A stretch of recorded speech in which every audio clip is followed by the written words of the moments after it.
அதாவது சட்டமன்றத்தில் மக்களின் பிரச்சனைகளை பேச வேண்டும். அதனால் இந்த நாடு முன்னேறிய நாடாக போய்கொண்டிருக்கிறது. இன்னைக்கு புல்லட் ட்ரெயின் 6 புல்லட் ட்ரெயின் இதுல அறிமுகப்படுத்தப்படுகிறது. அதுல 1 தமிழகத்திற்கு வருகிறது. மரியாதைக்குரிய பாரத பிரதமர் அவர்களின் வளர்ச்சி அடைந்த பாரதத்திற்கான வேலை வாய்ப்பு திட்டம். ஆனால் 1980 மறுபடியும் ஆட்சிக்கு வந்த இந்திரா காந்தி அவர்கள் ஒரு வரி விடாமல் அதை எரித்து விட்டார்கள், அதை மறைத்து விட்டார்கள். எதுவுமே அன்றைய கொடுமைகள். நாடு முழுவதும் இன்று கருப்பு தினமாக அனுசரிக்கப்படுகிறது. ஏனென்றால் ஜனநாயகத்தின் குரல் வழை ஜூன் மாதம் 25ஆம் தேதி 1975 நடு இரவில் அவசர நிலை பிரகடனம் செய்யப்பட்டது. ஆனால் இந்த அவசர நிலை பிரகடனத்தை பற்றி எதுவுமே தெரியக்கூடாது என்பதற்காக அன்றைய உச்சநீதிமன்ற நீதிபதியினால் ஷா அறிக்கை ஒன்று தயாரிக்கப்பட்டது. ஆனால் 1980 மறுபடியும் ஆட்சிக்கு வந்த இந்திரா காந்தி அவர்கள் ஒரு வரி விடாமல் அதை எரித்து விட்டார்கள், அதை மறைத்து விட்டார்கள். எதுவுமே அன்றைய கொடுமைகள் இந்த நாட்டு மக்களுக்கு தெரியக்கூடாது என்று. ஆனால் இன்றைய இளைஞர்களுக்கு, இன்றைய சமுதாயத்திற்கு இந்த சுதந்திர நாட்டின் குரல் வளைகள் எப்படி நெரிக்கப்பட்டன என்பதை தெரிந்து கொள்வதற்கும், அன்று சிறை சென்று போராடி ஜனநாயகத்தை பாதுகாத்தவர்களுக்கு மரியாதை செய்வதற்கும் நாடு முழுவதும் இந்த நிகழ்வு நடத்தப்படுகிறது. தமிழ்நாட்டில் மட்டும் 10 இடங்களில் நடத்தப்படுகிறது. அங்கே வந்த அனைவருக்கும், சிறை சென்ற அவர்கள் அனைவருக்கும் எங்களது நன்றியையும் மரியாதையும் தெரிவித்துக் கொள்கிறோம். அன்று ஜனநாயகத்தை காக்க போராடியவர்கள் இவர்கள் அனைவரும். அதனால்தான் இன்று காங்கிரஸ் கட்சிக்கு ஜனநாயகத்தை பற்றியோ கருத்து சுதந்திரத்தை பற்றியோ பேசுவதற்கு எந்த தார்மீக உரிமையும் இல்லை. இந்த காங்கிரஸ் கட்சி 84 முறை ஆளுநர் ஆட்சியை இந்த நாட்டில் அமல்படுத்தி இருக்கிறார்கள். 84 முறை.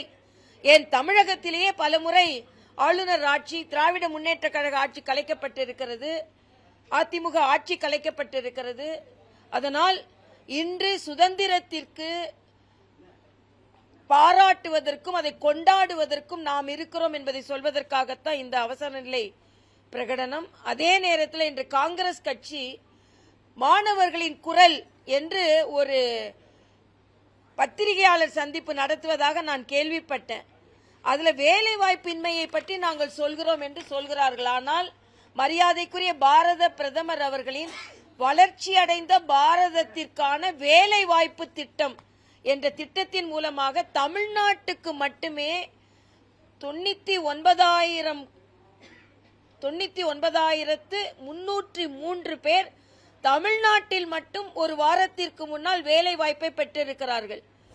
அவர்கள் 6 மாதம் கழித்த பின்பு, அந்த 6 மாதம் கழித்த பின்பு அவர்களுக்கு 7,500 ரூபாய் உதவித்தொகையாக கொடுக்கப்பட்டிருக்கிறது. இன்னொரு 6 மாதம் முடிந்தவுடன் 7,500 ரூபாய் ஆக 15,000 ரூபாய் ஒருவருக்கு வேலை வாய்ப்பு கிடைத்ததற்காக உதவித்தொகை கொடுக்கப்படுகிறது என்பது மட்டுமல்லாமல், வேலை கொடுத்தவருக்கு ஒரு வேலை வாய்ப்புக்கு மாதம் 3,000 ரூபாய் அவர்களுக்கு ப்ராவிடன்ட் ஃபண்டுக்காக கொடுக்கப்படுகிறது. அதன் மூலம் தமிழ்நாட்டுக்கு மட்டுமே மரியாதைக்குரிய பாரத பிரதமர் கொடுத்த தொகை, இந்த உதவித்தொகைக்காக கொடுத்த தொகை 56,74,45,00,000 ரூபாய்.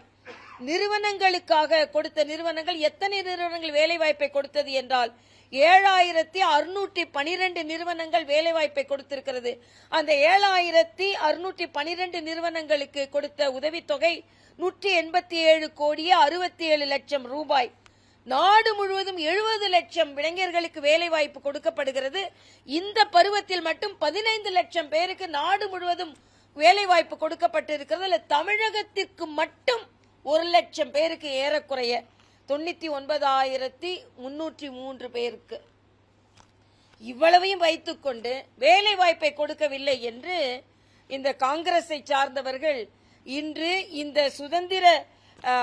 சுதந்திரத்தின் குரல் வளை நெரிக்கப்பட்ட அவசர நிலை பிரகடனத்தை பற்றி தெரியக்கூடாது என்பதற்காக, அதை மறைப்பதற்காக இப்படி ஒரு நாடகத்தை ஆடிக்கொண்டிருக்கிறார்கள். காங்கிரஸை மக்கள் நம்ப போவதில்லை.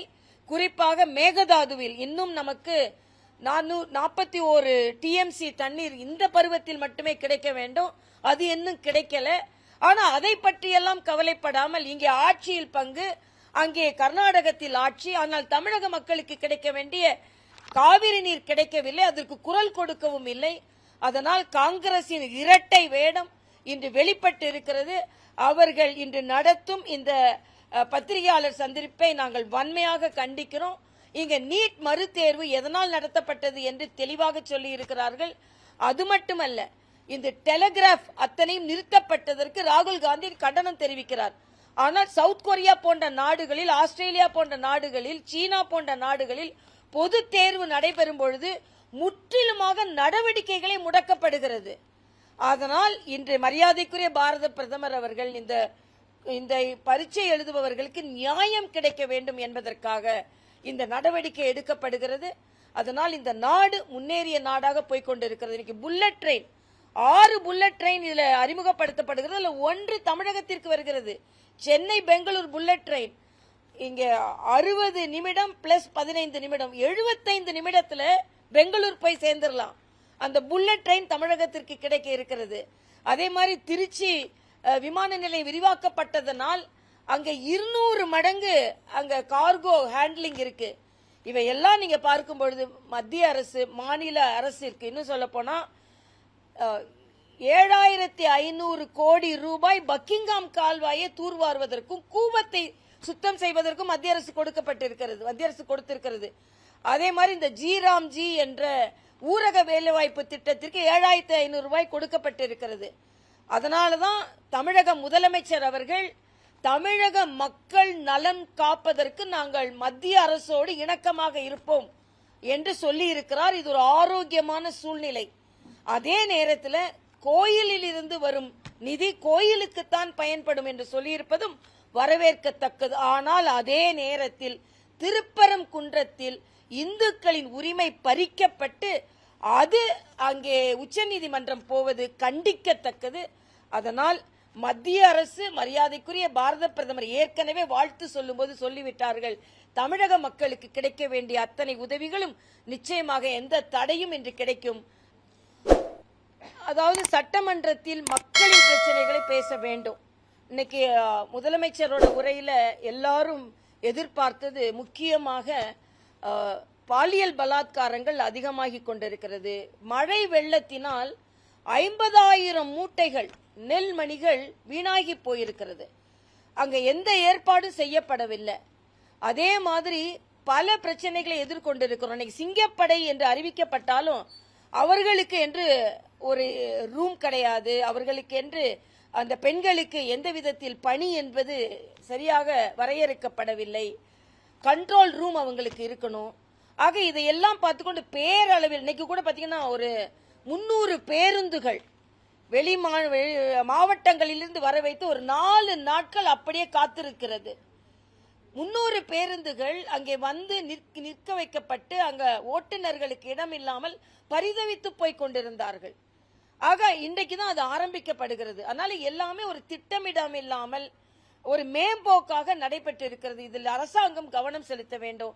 அதே மாதிரி சட்டமன்றத்தை ஒரு திரைப்பட அரங்கமாக மாற்றாமல் மக்கள் அரங்கமாக மாற்ற வேண்டும் என்பது நமது கருத்து. பேப்பர் கொடுக்கட்டும். ஒயிட் பேப்பர் கொடுக்கிற நேரத்தில், வெள்ளை பேப்பர் கொடுக்கின்ற நேரத்தில் கரண்ட் கட் இல்லாம வெளிச்சமாக தமிழ்நாட்டை வைக்க வேண்டும் என்று நாம கேட்டுக்கொள்கிறோம். அவங்க சொல்றாங்க ஒரு 4.5 லட்சம் டிரான்ஸ்பார்மர்கள் இருக்கு, அதுல 25% டிரான்ஸ்பார்மர்கள் 20 ஆண்டுகளை தாண்டியது அப்படின்னு சொல்றாங்க. ஆனா அதே நேரத்தில் அதுல உள்ளே நடக்கின்ற ஊழல்கள், அங்கே உள்ள வேலை வாய்ப்புகள், அங்க இன்னும் பாத்தீங்கன்னா 75,000 வேலை வாய்ப்புகள் இருக்கிறது. இங்க 400 வேலை வாய்ப்புகள் தான் கொடுத்திருக்கிறாங்க. அதனால அந்த நிறுவனத்திற்குள்ள தவறு நடந்தது கண்டுபிடிக்கப்பட வேண்டும், வெள்ளை அறிக்கை கொடுத்திருக்கிறது. ஆனா வருங்காலத்தில் எந்த தவறும் நடக்காமல், எந்த மின்வெட்டும் இல்லாமல் எல்லோருக்கும் கிடைக்க வேண்டியது கிடைப்பதற்கு வழி செய்ய வேண்டும் என்றும் நாம் கேட்டுக்கொள்கிறோம்.